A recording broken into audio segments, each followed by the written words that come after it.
as a reminder, we are talking about tribal organization, outreach, and collaboration, and this is part one of that discussion. We do have some incredible presenters I'm going to introduce to you in a moment, but I wanted to just remind you about what you came here for.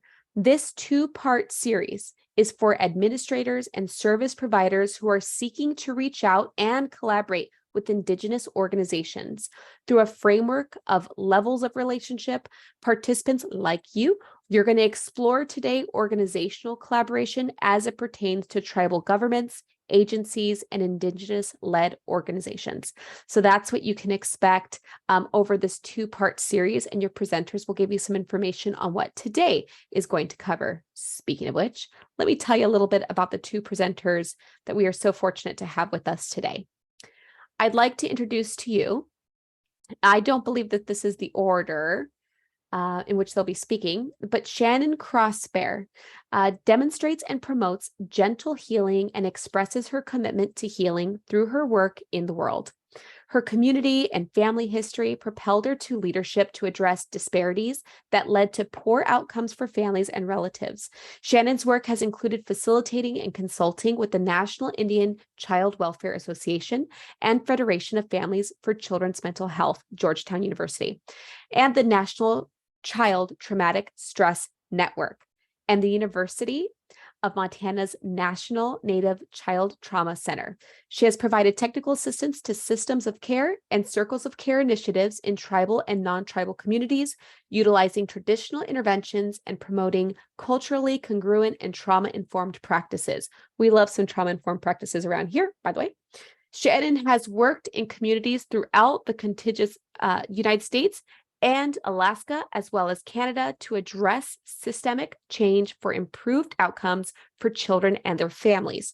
Ms. Crossbear has facilitated and supported practices and services that include the provision of culturally cemented early childhood, parenting programs, supports for transition-age youth and young adults, and families with mental health and substance abuse issues. We cannot wait, by the way. I'm already so excited. We also have Veronica Willeto de Crane, who is Dene, that's Navajo, of the Many Hogans clan and born for the Mexican clan. Her maternal grandfather is of the Tangle clan, and her paternal grandfather is of the Bitter Water clan. She was raised in Ojo Encino, New Mexico, on the Navajo reservation, and now lives in Billings, Montana, with her husband and 5 children. Veronica has worked in Indian education and Indigenous youth development in Montana for 12 years. At the University of Montana's National Native Children's Trauma Center, that's NNCTC, Veronica is a trained and technical assistance manager providing trauma-informed care for tribal youth programs and tribal juvenile healing to wellness courts in partnership with the Tribal Youth Resource Center. I am so excited already, and we just got through the bio. So I want to welcome both of our presenters today. Say thank you so much for bringing this great content, and we can't wait to hear it.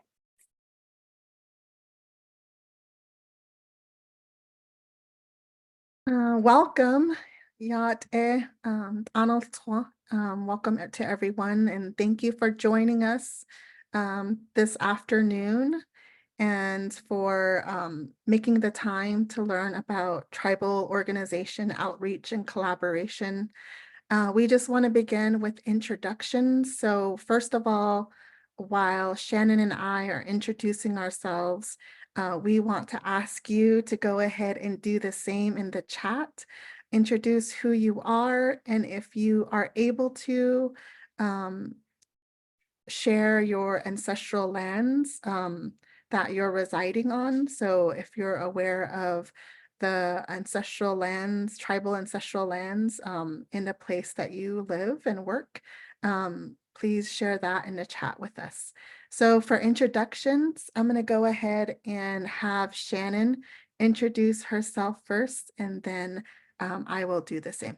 Well, Anine, everybody, I was just trying to give you a picture of my homelands, and I'm having a little trouble going to the next slide. So just hold on a minute.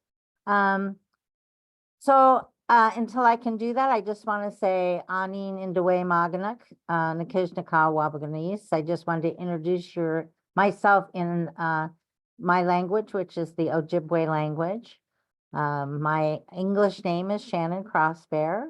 I reside on my homelands, which are in northern Minnesota, on the Lake Superior Ojibwe band. I come from Fort William First Nation. And I say that because I think it's so important to our conversation today about how we get to know each other. And hopefully today we have information to share, but also we hope to have a conversation about what does it look like when we're really moving to these relationships that we hope to build collaboration around. So now I get to show you pictures because I finally figured it out. And so just if you get a sense of where I'm at is right on water, the largest freshwater source on the continent, Lake Superior, and we're the people of the wild rice.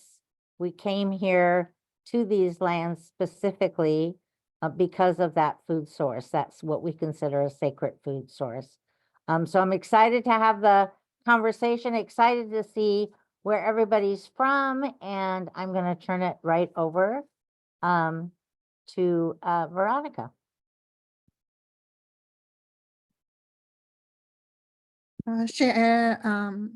One Shannon na kaida na bashes chin, twitted ini dashanadu, tkatna sunny dashache, such is betwat dan asha, dot Billings, Montana, da kashte, kut ego dena astonishle.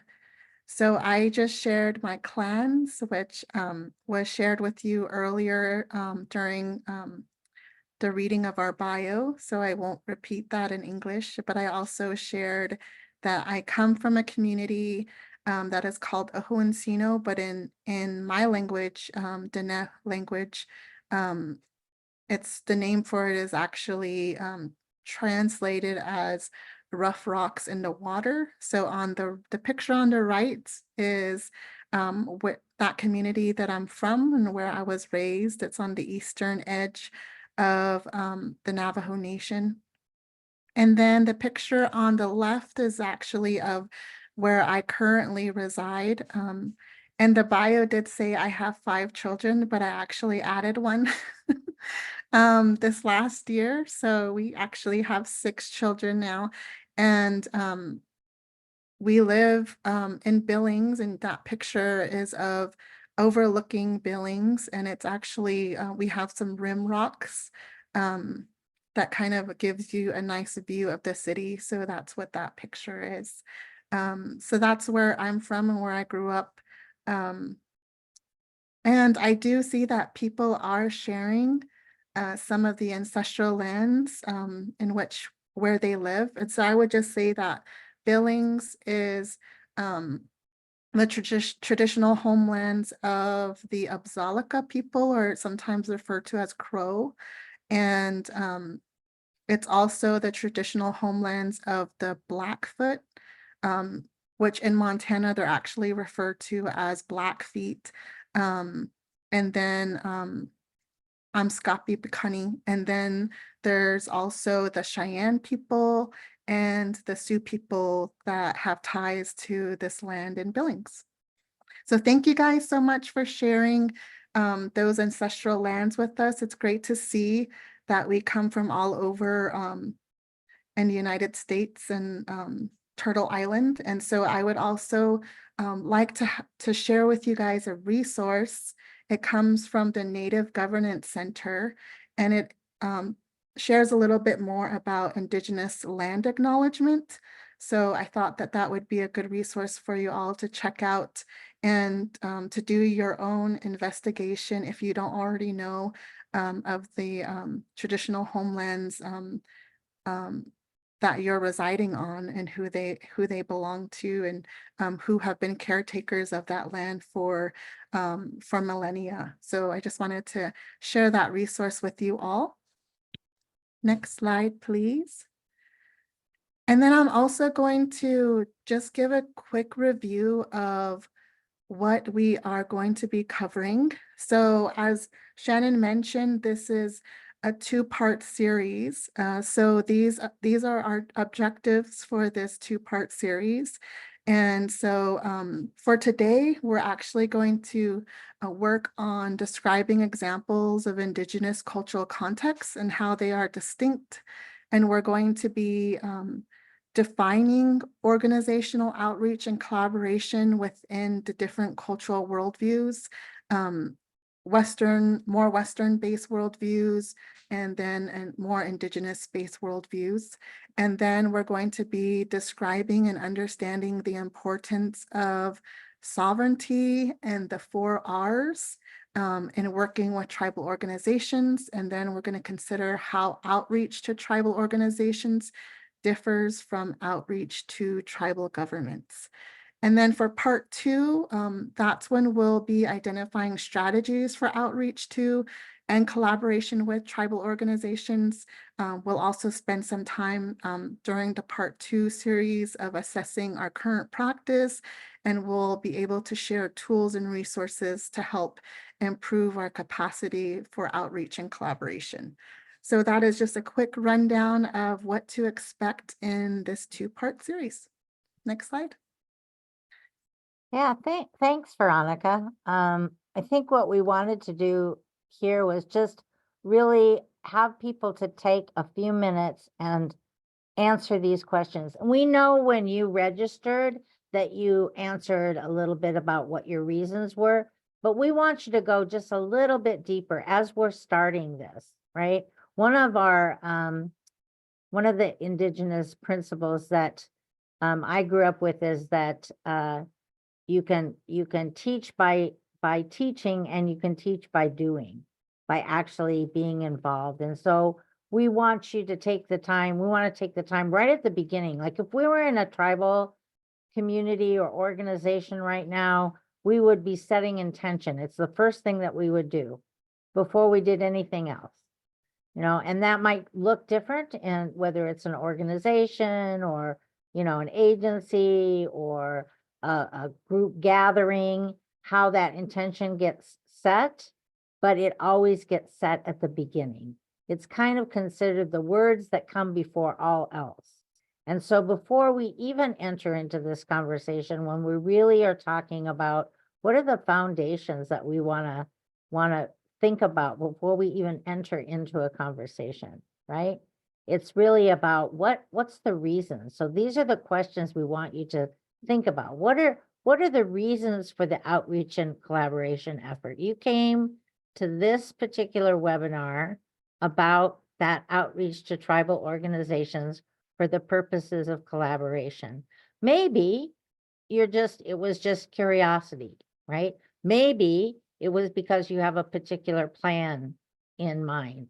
So we want you to look at these questions and just spend a few minutes. We're going to put up another picture of homelands to allow you to go off camera, to do whatever you need to do. You can take a piece of paper, but to think deeply about these 3 questions. What is the reason for the outreach and collaboration effort? Who specifically do you wish to engage with? And what do you hope the outcomes will be as a result of that? So that's a great starting place for us. And I'm just going to move us in there. I'm going to give you about, what do you say, Veronica, 3 minutes, 4 minutes? Yeah, let's go for 4 minutes. Okay, give you 4 minutes to answer that question, and then we'll come back together. Thanks everybody for taking the time to do that. I see that a few of you put in the chat that one was saying that they're starting project to work. They're wanting to engage around child welfare, finding some ways to work with local tribes, workforce supports. So I'm really grateful and thankful that you spent the time kind of answering those questions for yourself, because as we kind of share today, just keep that in mind. Keep in the mind, what your intention is in terms of about building a collaboration. So I'm going to turn this over to Veronica and let her talk a little bit about, this historical trauma. And And you may ask, why are we talking about this? But before we can have the foundation about what's to come, we have to know where we're starting and what came before. So, thanks.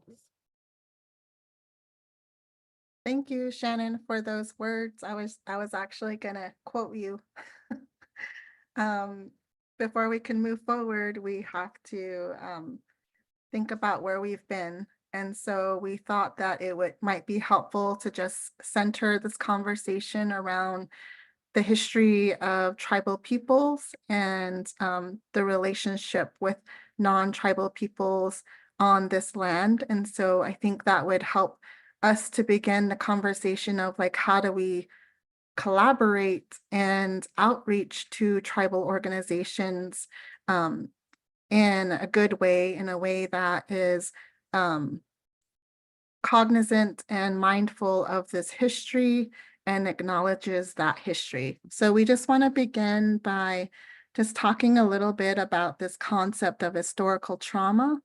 So before we can have any conversation about just contemporary traumas that are occurring in tribal communities, such as child abuse, we have to be mindful of the fact that there is a long history of mass violence and oppression that North American Indigenous people have experienced over centuries. So that's one of the things that we'll share a little bit about that history and what occurred. But I think that will help us to understand how to better build relationships with tribal peoples and tribal organizations. So for over 400 years, that relationship that Native peoples have had with non-Native people has included genocide and forced relocation and the introduction of diseases and forced assimilation and other types of harm that has been caused on tribal peoples. And so this harm that has been caused is actually a type of trauma called historical trauma. And Maria Yellowhorse Braveheart, who is a Oglala Sioux and a social worker, she defines historical trauma as the cumulative psychological wounding across generations, including the lifespan, which emanates from massive group trauma. So the thing to understand about historical trauma, what she points out in this definition, is that it was more than just physical violence. There was a deep psychological wound, and others have actually called it a soul wound that was imposed on tribal peoples. And it didn't just happen during a specific time in history, during a limited time in history. It actually happened over generations. It occurred to generations of tribal peoples. And not only did they experience it, it wasn't just a trauma that occurred in childhood, it was traumas that occurred over people's entire lifespans. So this was a trauma that was definitely cumulative. It was definitely complex in the sense that the trauma was imparted by people who should have been able to care for Indigenous children and who were supposed to be providing much needed resources and services to tribal families. And this resulted in a collective trauma, one that isn't just experienced by an individual person, but it was actually experienced by entire groups of people. So today we actually know that there are over 570 federally recognized tribes. Each of those tribes experience historical trauma collectively, but they also experienced it. Each tribe has their own history of what occurred and how they were impacted. Next slide, please. But the bigger picture around historical trauma is really the fact that at the root of what occurred with historical trauma as it pertains to tribal peoples is the intention to commit genocide and the intention to commit ethnocide against tribal peoples. And so that really stems from the federal government's policies on how to deal with Indian people from first contact. And so starting out, a lot of that policy was very aggressive, and then it became more of a paternalistic relationship with tribal peoples.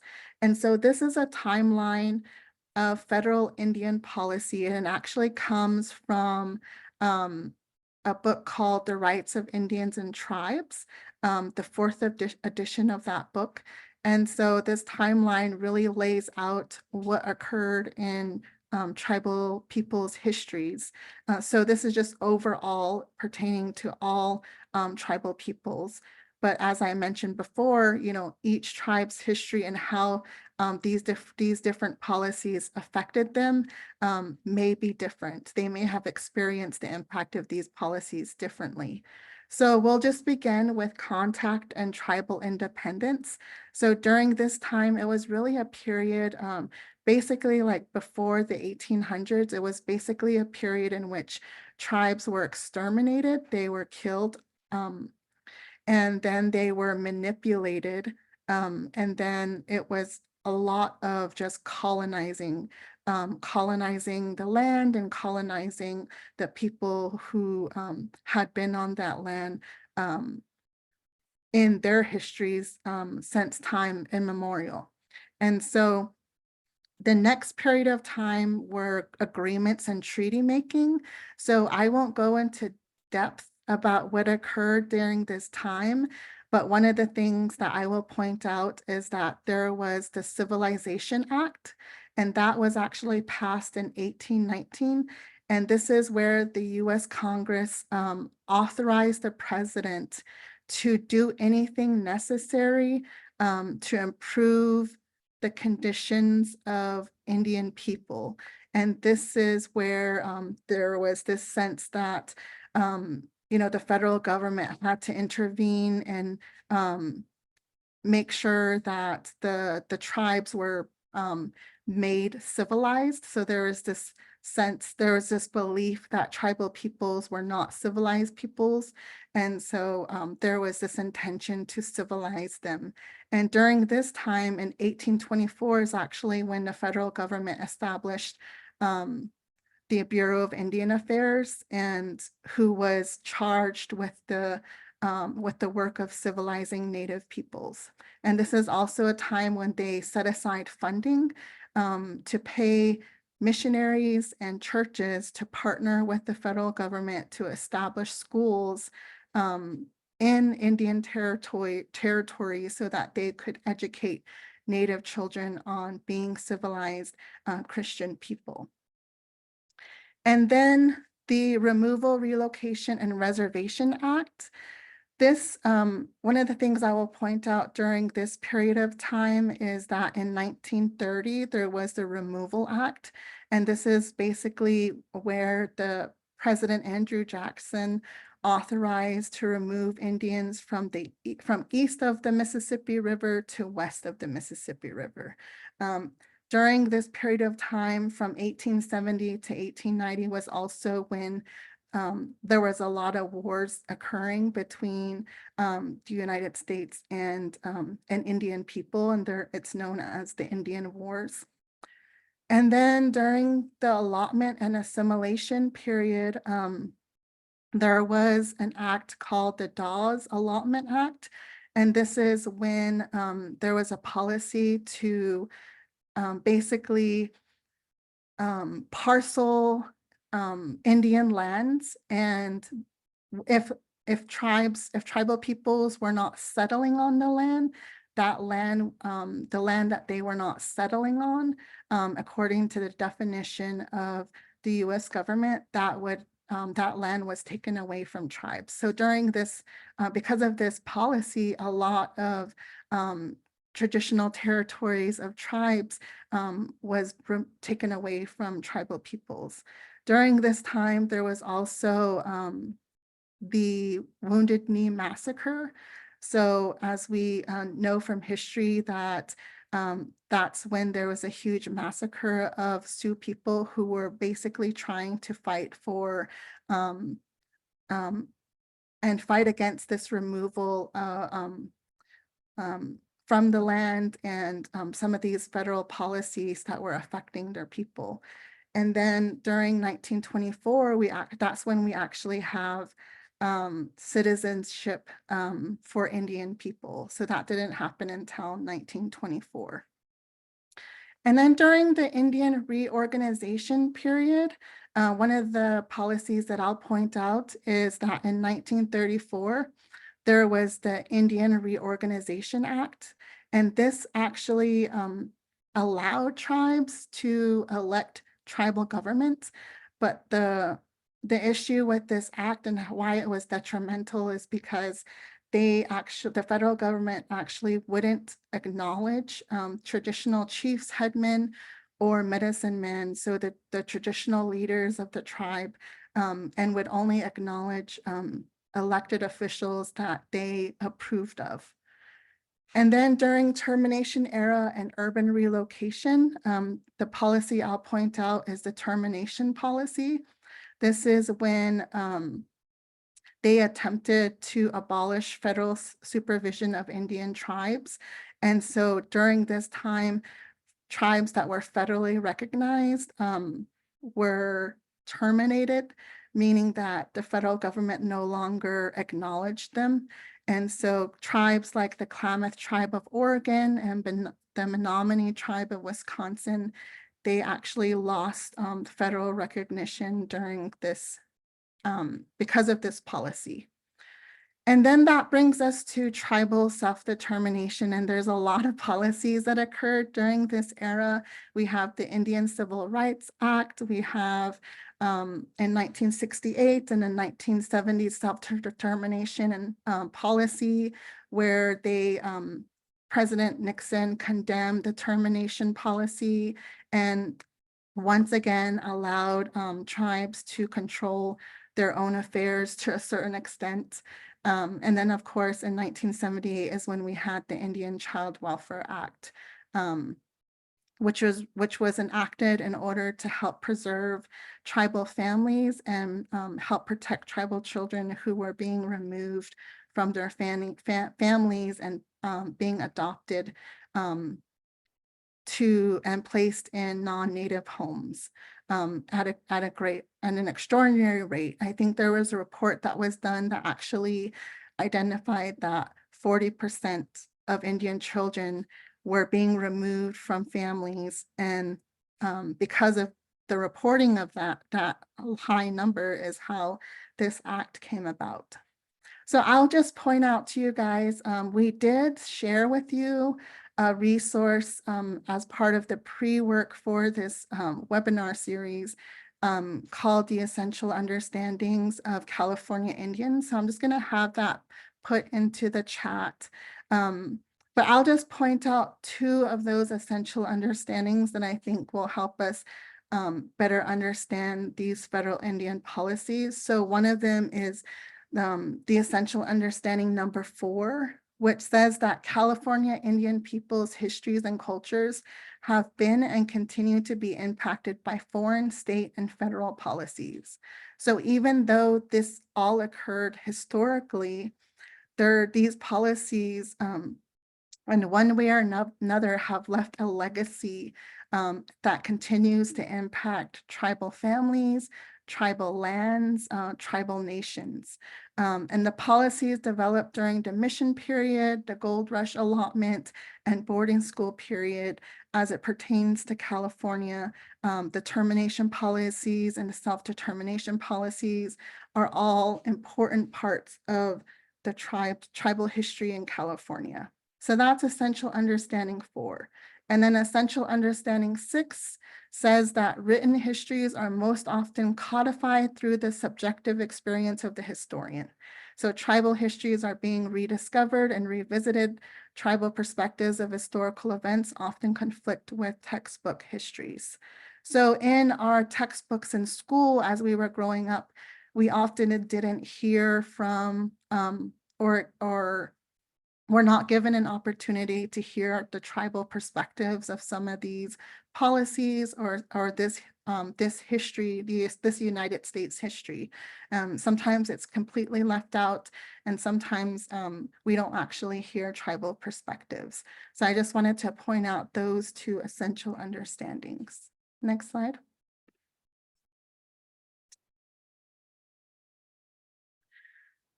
So I do want to say that even though we cannot go into specific histories of each tribal nation in California or other places, I do want to make mention this theme of removal. And so one of the themes of removal was that was just basically like the removal of tribal peoples from land. And so for some of us, maybe for some of us that have lived in multiple places and have moved around a lot, sometimes we might struggle to understand how impactful that has been and continues to be on tribal peoples. But if you can imagine with me for a second that you're a tribal people, you're a tribal person, and you are being told, you're being forced to leave the land that you grew up on, and not just the fact that you have that connection with that land and that the sense that it's your home, but also that because of the connection that you have with that land provided so many things for your livelihood, for your ability to live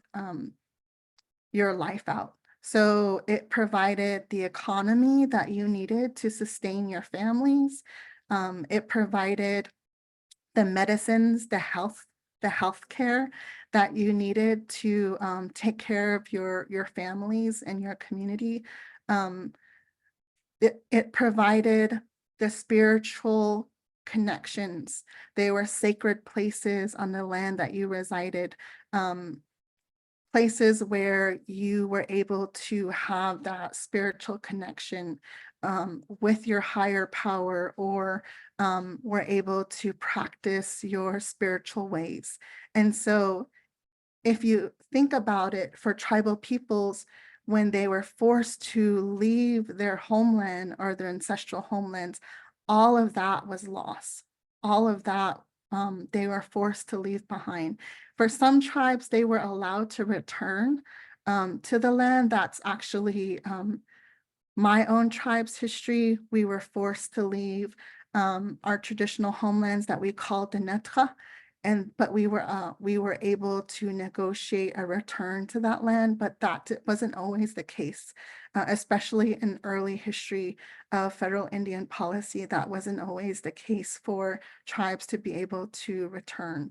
And then the other thing I will point out is that this connects back to the essential understanding 5, which really emphasizes that tie that tribal peoples had to the land and how it was the basis of their cultural lifeways. So because of this removal, we now have today tribal peoples who are residing on reservations. And these reservations were established through treaties that were established between the federal government, the US federal government, and tribal nations.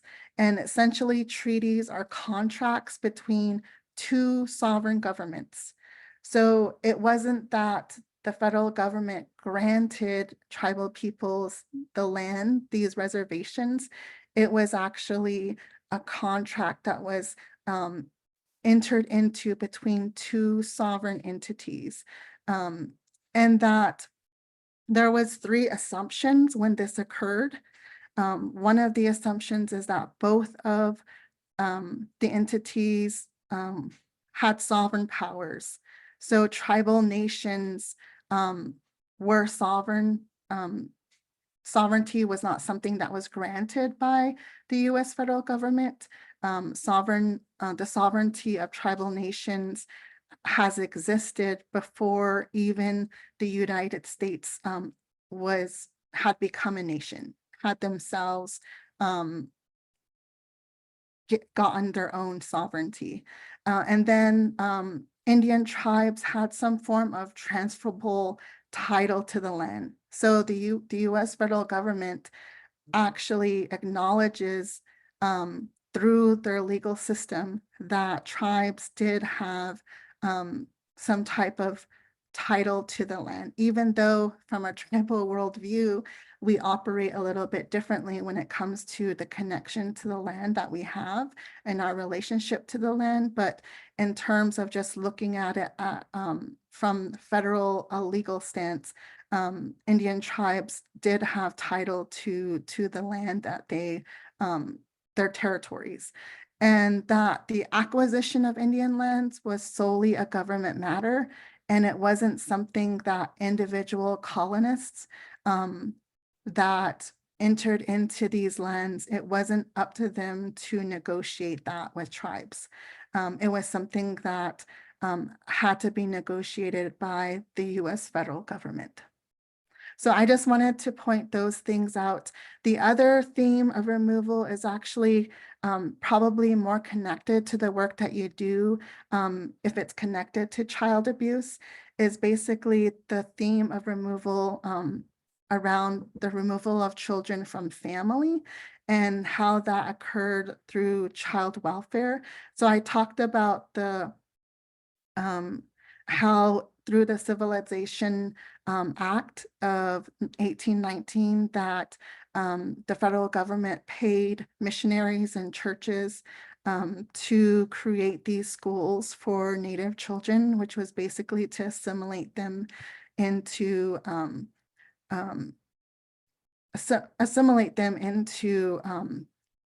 the larger US society.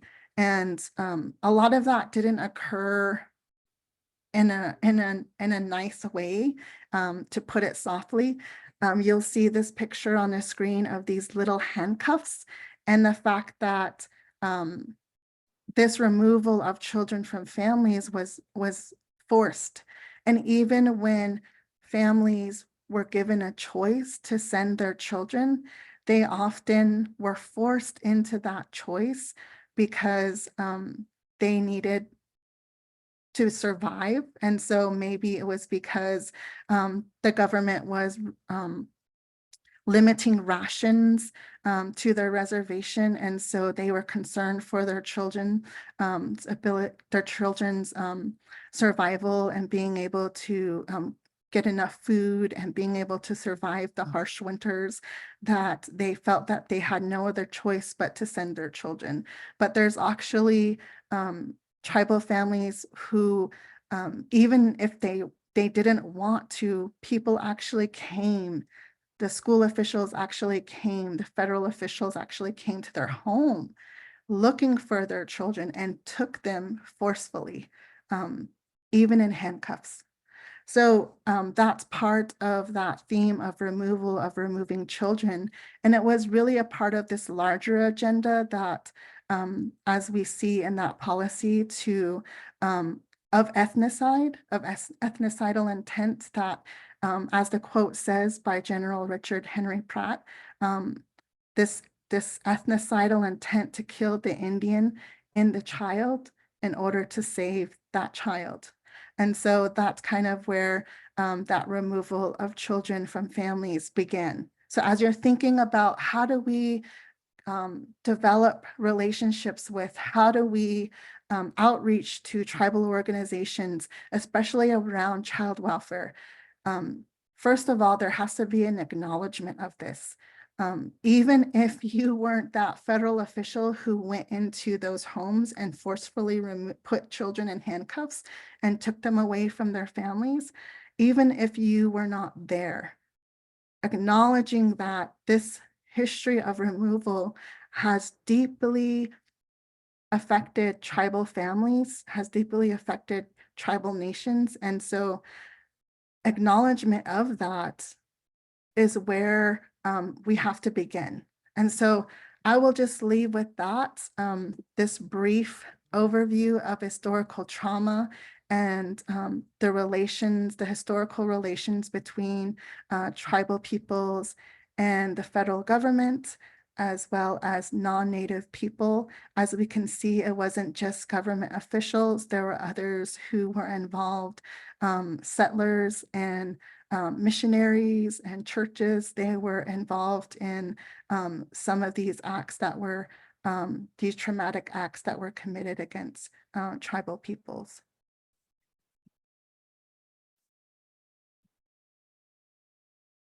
Well, thanks, Veronica.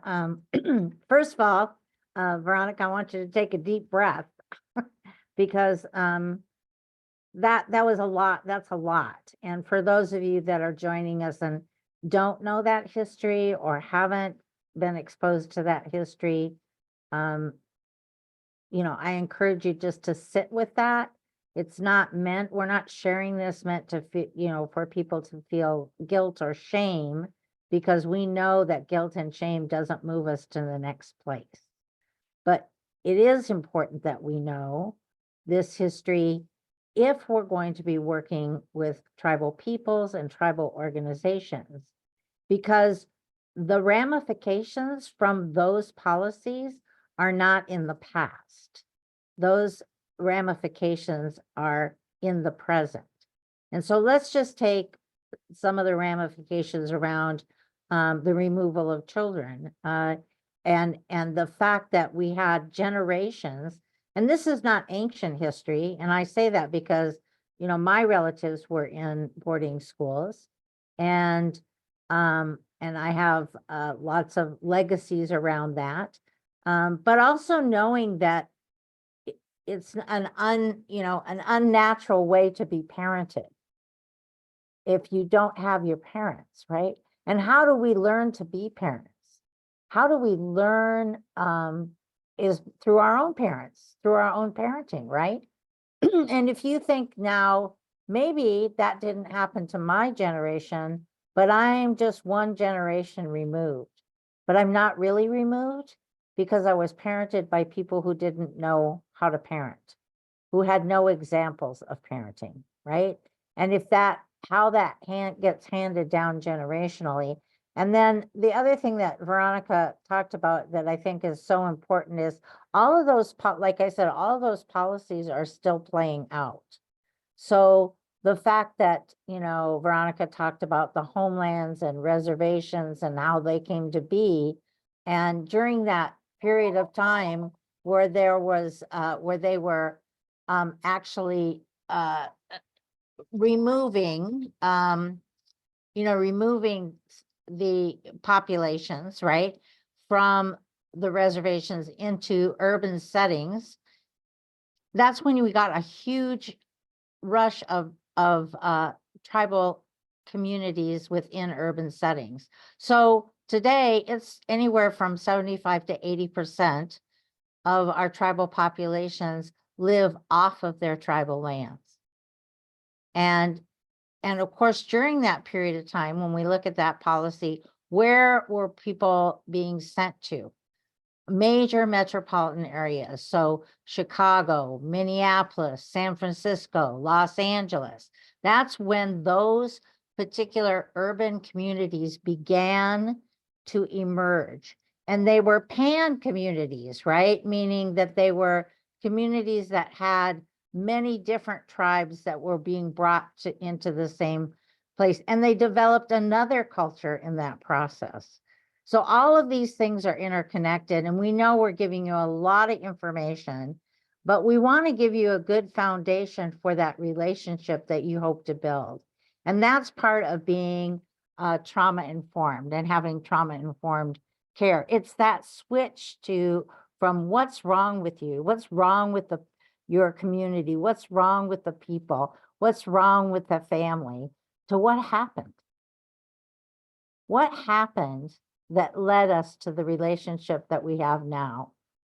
Just as I had said before, you can't know where you're going unless you know where you're at, and you can't know where you're at unless you know where you've been. And so all of that kind of comes to play. And that doesn't mean we know, for me, I know about my own tribe. I've learned things about the Dene people from Veronica and from other Dene people that I know, but I don't know the depth of the history that she knows, right?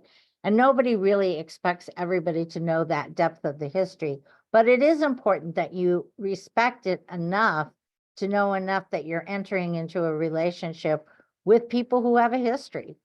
And that history has not necessarily been positive. So it's important to ask this question of what happened? What happened in the community that you're, even within urban tribal organization, there's a history. And if you don't have an opportunity to know that history, you may have a difficult time entering into a true collaboration. So when we talk about SAMHSA's principles of trauma-informed care, and SAMHSA stands for the Substance Abuse Mental Health Services Administration, that they really talk about these aspects, that you need to have trustworthiness and transparency. If you don't know, you don't know. That's okay. That's being transparent, right? If you're if you think about the biggest legacy, I think, and Veronica, you can chime in here, but one of the biggest legacies I think that we have as tribal people is just this, you hear it all the time, broken treaties, people breaking their word, right? So entering in, the most important thing is to have that. That just adds to the trauma when it happens again and again and again. And in our cases, it has happened again and again and again. And throughout history and even throughout the quote unquote helping systems, even in our healthcare systems, because when you go back to those, that history that Veronica was talking about, in those policies, our healthcare system was created under the Department of War. Indian Health Services is a service branch that was created in the Department of War. So just the whole philosophy about what happens when you have that kind of a beginning and how that continues to play out in terms of physical health care, as well as behavioral health care needs being met. So that trauma-informed care has to include that culture, history, the gender issues, the roles that people play in their community. All of that comes to play when you're going to be entering into the relationship. And you see, some of these principles: collaboration and mutuality, empowerment and choice, peer support and safety. And I don't like to kind of, when you see something like this, sometimes people put it in a linear fashion, but I'm not sure anything can happen unless we establish safety. And you can't have safety without being trustworthy and being transparent and telling the truth about what one can expect or not expect to have happen. So, SAMHSA talks about the 4 R's when it comes to being trauma informed. And they talk about realizing, just really realizing that widespread impact of this. And Veronica and I talked about this because we knew we were going to be sharing with you today. And we knew that people were in all different kinds of places in terms of their relationship with tribal people and tribal organizations and folks that they knew. And so we wanted to make sure, though, that regardless of where you're at in the process, that we take that step back, right? That's why we asked you those questions. Take that step back and say, what really am I here for? And what is the depth of my willingness to do what it takes to be in collaboration in a trauma-informed way? And it means right away realizing that widespread impact of that history. Now, we often talk about in our communities about that blood memory, and it sounds all spiritual and great to say, oh, I have blood memory of my ancestors. And we've said it for a long time. Now, because the European way of explaining that is to talk about epigenetics and to see that, yes, certain things are carried down. We know that in our blood, in our DNA, including historical trauma, that now it enters up to a level of validity that it didn't have before. But we've been talking about it for eons, right? We understand it. We just have a different way of explaining it. So we have to realize that trauma really permeates everything. That's the first thing that we have to deal with in terms of knowing that it's there, as Veronica said, acknowledging it, recognizing the signs and symptoms. How does it show up? How does it show up with clients and families and others involved in the systems? And within our tribal communities, we see it show up all the time. We see it show up on the individual basis, but we also see it in our organizations.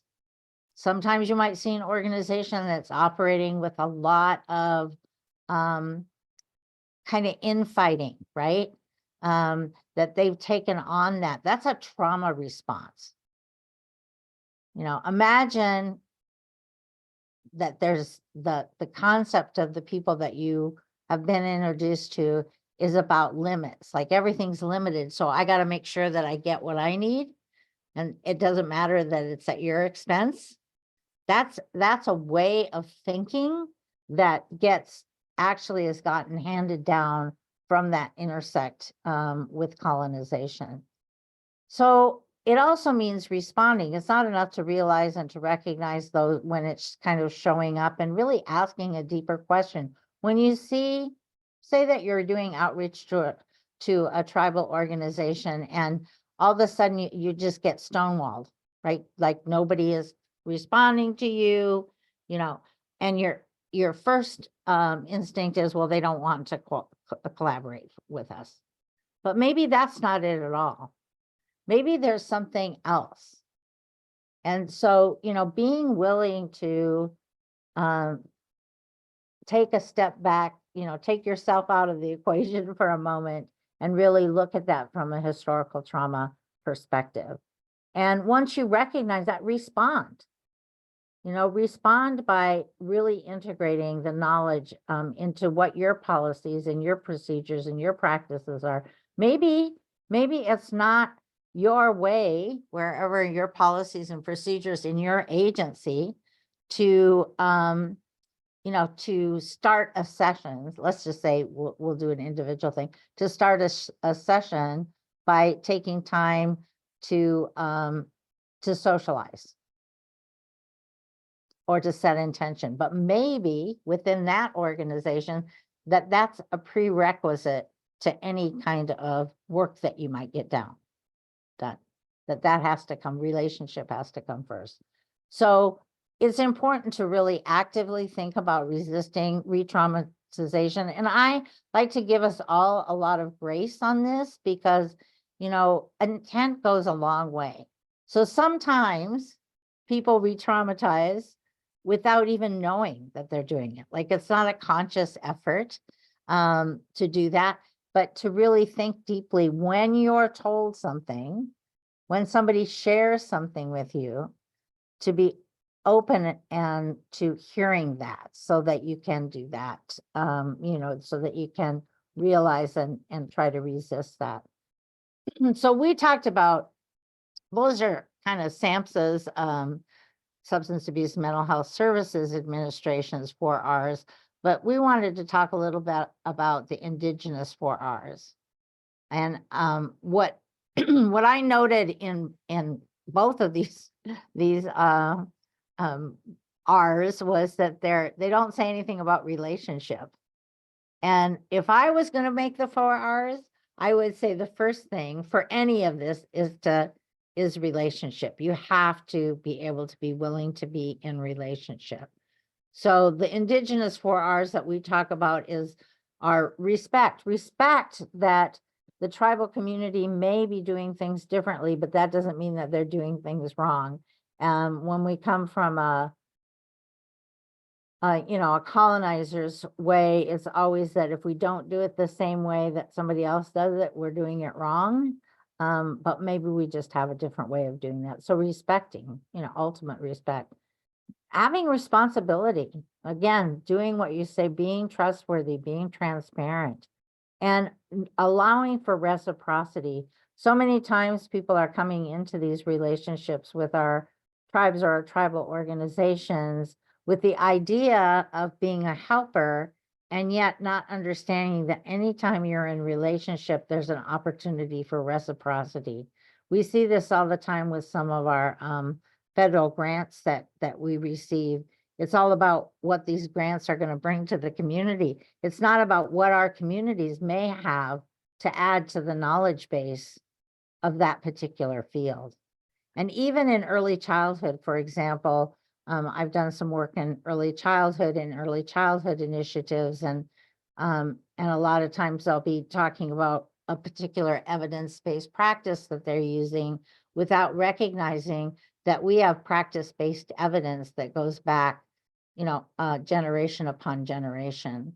And so some of those could add to the field and to the knowledge base in areas like self-regulation, like how was that done? And what are the things that we might be bringing to the conversation? And I'll use an example that one of the big concerns in early childhood and infant and early childhood was around safe sleep, what they called safe sleep, right?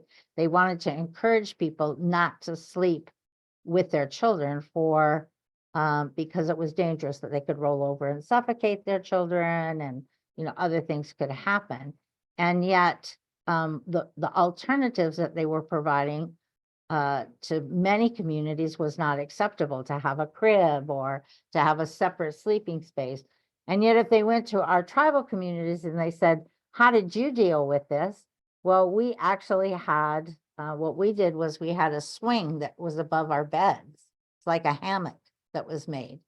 And so the baby was not in bed with you, but you still had access to that baby at all times to bring down the baby for feeding, or to be able to comfort the baby, and you also had a mechanism for soothing the baby by the swing itself, right? So that solution, while maybe not so acceptable to mainstream or dominant society, was extremely helpful to the families in Guam who were trying to figure out how they were going to do it because they didn't have the physical space for a crib, or that they hadn't, grandma was never going to agree to not having the baby in a separate room, or those kinds of things. So, that we lose the opportunity when we don't really concentrate on reciprocity. So if you're thinking about working with a tribal organization, understand this idea of reciprocity is so critical. And then it's about relevance and reclamation. But we also like to say it's about reverence. The being, really having a reverence for the indigenous worldview and what that looks like. So those are some of the things that we talk about when we're like, well, how do you address the trauma that is in that community? Whoops, sorry, Veronica. I'm going to go back to that. So I think we're also talking about kind of that worldview. How, understanding even the way that we see the world in this interconnectedness. And so the understanding that you may work in a particular field, but that's not the way a family thinks. That's not the way, and that's not the way our tribal organizations think many times. It really has to do with how we see the world, how we see the interconnectedness, what we were taught in terms of how we came to be as two-legged human beings walking on this earth, and what it means to be a human being. What's the responsibility? I think Veronica mentioned that when we talked about land ownership or acquisition or title. If you are in relationship with the land, that you can't. That's like slavery. It's like you can't own the land. The land is really you're in relationship with the land. The land supports you, and the land and you support the land. And so having that land base, you often hear people talk now about land back. And what that actually is all about is how do we get to the point where we really have that understanding that we're living with the land, and what that looks like and how that can help lead us to a healthier place as human beings and as a country. So even where we find our personal power and strength, and where all of these things come to play, life and death, gender and age. I have in my community, when young people get to be a certain age, if they're male or female, there are different ceremonies as they grow into their next age. And and there's certain expectations with that, and part of that expectation is that you're going to have an opportunity to be guided by spirits. Or so while somebody might feel like, oh, that person is out of touch with reality, in my community, we would say they're more in touch with reality than they've ever been, because now they have their purpose and those kinds of things. So really understanding those indigenous worldviews, and and I say that because they don't come to play just at the individual level. They really come to play at the organizational level. I mean, I've worked in organizations that are indigenous organizations, and they really operate with their own worldview. So what does that look like? It might mean, say that you're going into a tribal organization and you expect to start at a certain time, and it doesn't start at that time because other priorities came ahead of time. Things like they may be doing that intention setting. There may be a protocol, not Robert's Rules of Order, but the protocol is to have the elder in the room speak, or maybe that that protocol might involve smudging. Whatever those protocols are, knowing that they're going to be different and they're going to show up. And unlike in most of our secular non-native organizations, there are things that they consider not okay. Spirituality is not okay. You're supposed to have a separation of church and state and all of those things. But that's not the case in our tribal communities. And so being able to suspend your judgment about that, or your attitudes or your beliefs about that, long enough to enter into relationship and to learn some things. And even like medicine as protection versus medicine as a cure. So really thinking about what is the community that you're entering into, how are they seeing these things?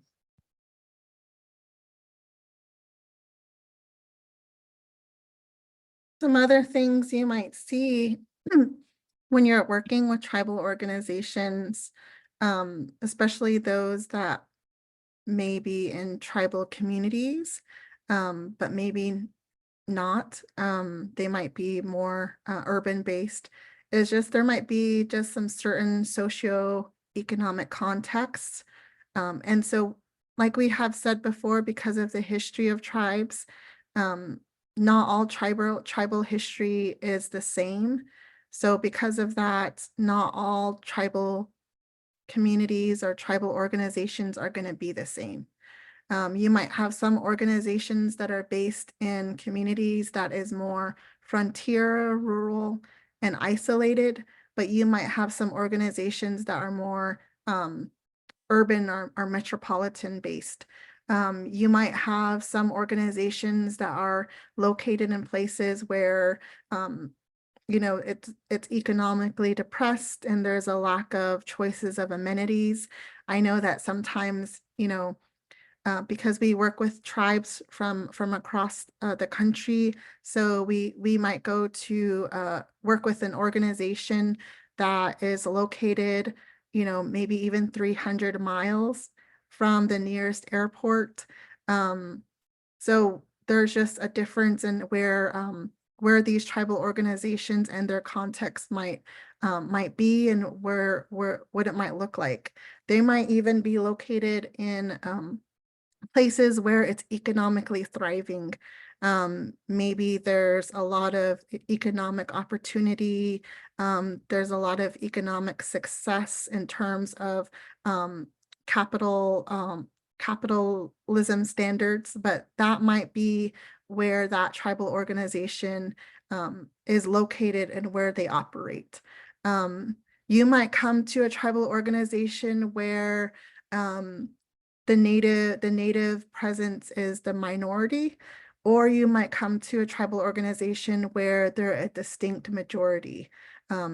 You might go working with a tribal organization where they use their tribal languages, and they may even when they speak English, they may have different accents, or maybe just the slang. You know, the common language might be unfamiliar to you. Even down to the gestures, how people communicate non-verbally might be different. Even how people shake hands might be different.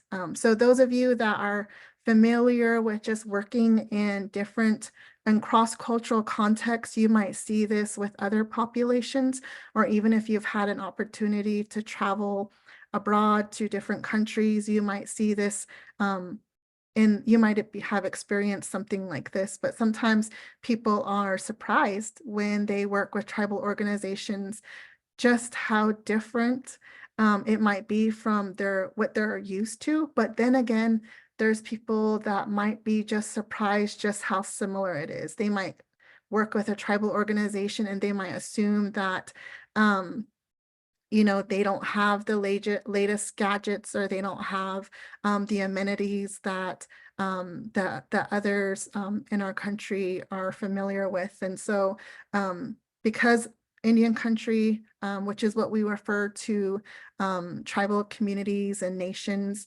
across the United States, they're so diverse. And so it's really, you know, being open to the community, the organization that you plan to work with, and they might be representing more than one tribal nation. And so they might not have a common language that tribal language that they're using, because maybe they're representing over 300 different tribal nations. So what you're going to expect socioeconomically might differ depending on the organization that you're working with, where they're located, who they're serving. So that's just something to keep in mind. And then professional norms. One of the things that Shannon already pointed out is that sometimes in our Western-based systems, you know, the clock and the calendar rule over everything, right? And sometimes people are offended when you're late to meeting with them, or they have certain norms in terms of just the use of the calendar and whatnot. And so just kind of being mindful that that might not be the professional norm of the organization that you're working with. and to be respectful of those norms, especially when you're working in their I guess their home court, I would say.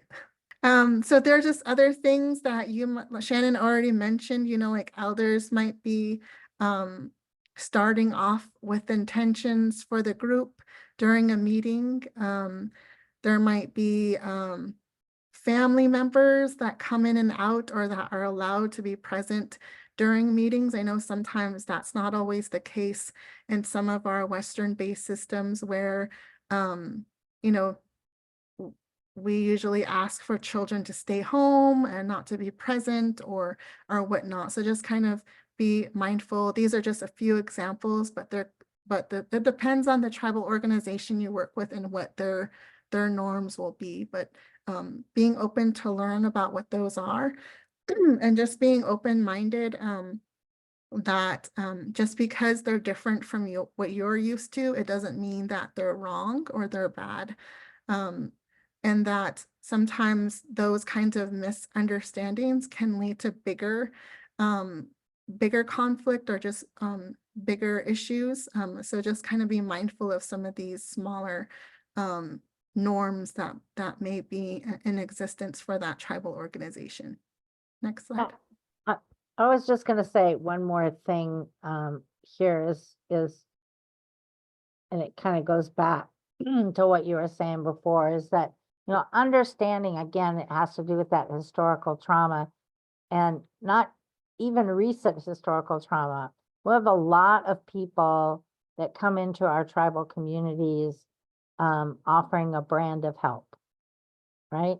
And it's not that that help isn't wanted or needed, but if you're building relationship and you're going to be here today, but you're not going to be tomorrow, if you're entering into that relationship because, you know, you have 6 months left on a grant and you said you were going to do it and you got 6 months left and now you got to hurry up and build a relationship. You know, again, that's to me, that would be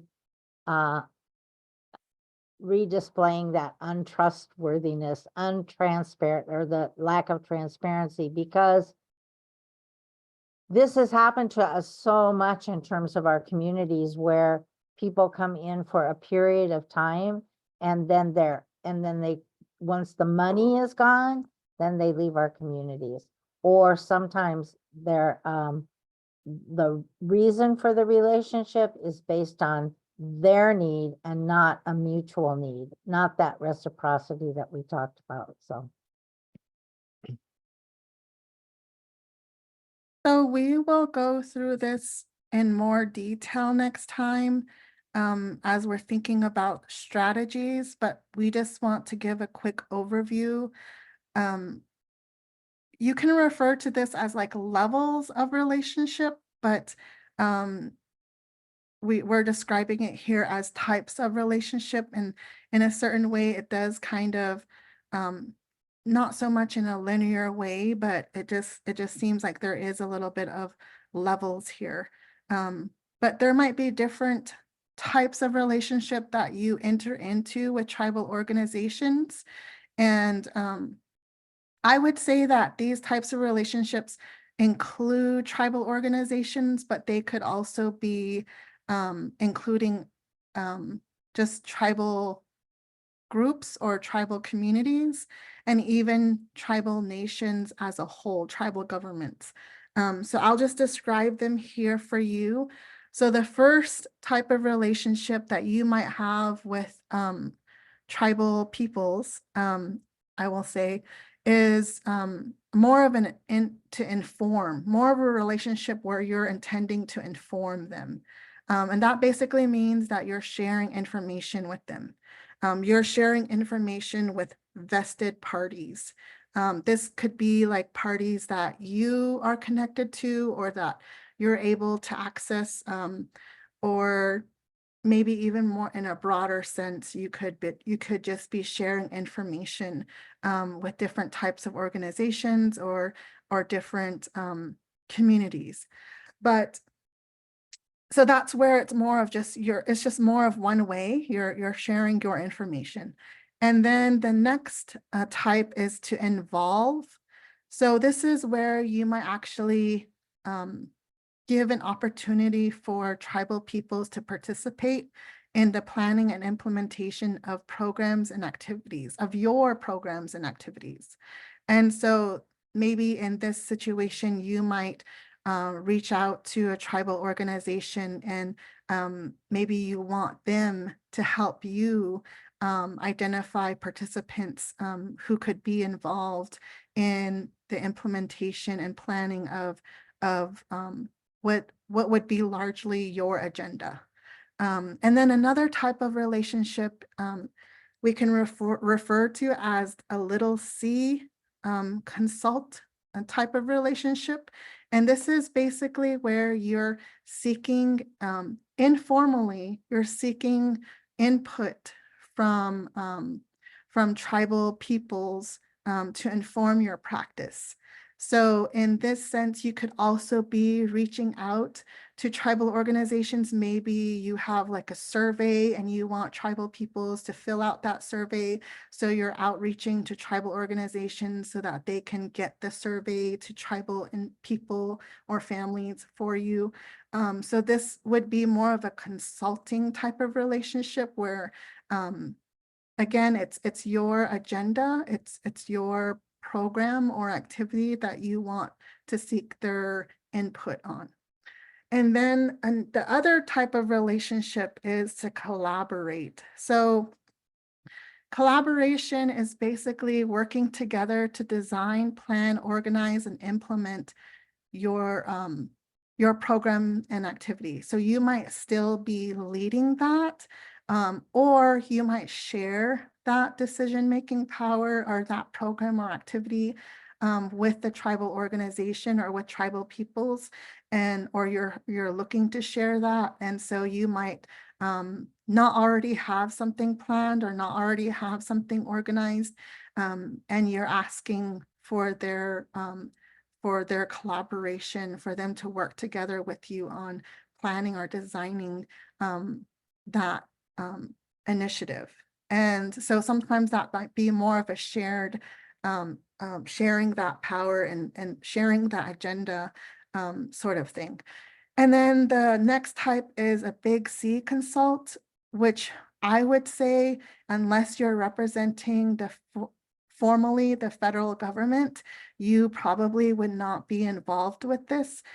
Those of you who work with ICWA might be involved with this. Is basically you're consulting tribal governments, tribal nations, and you're having formal meetings with them to build relationship with them to help to inform federal policy and practice.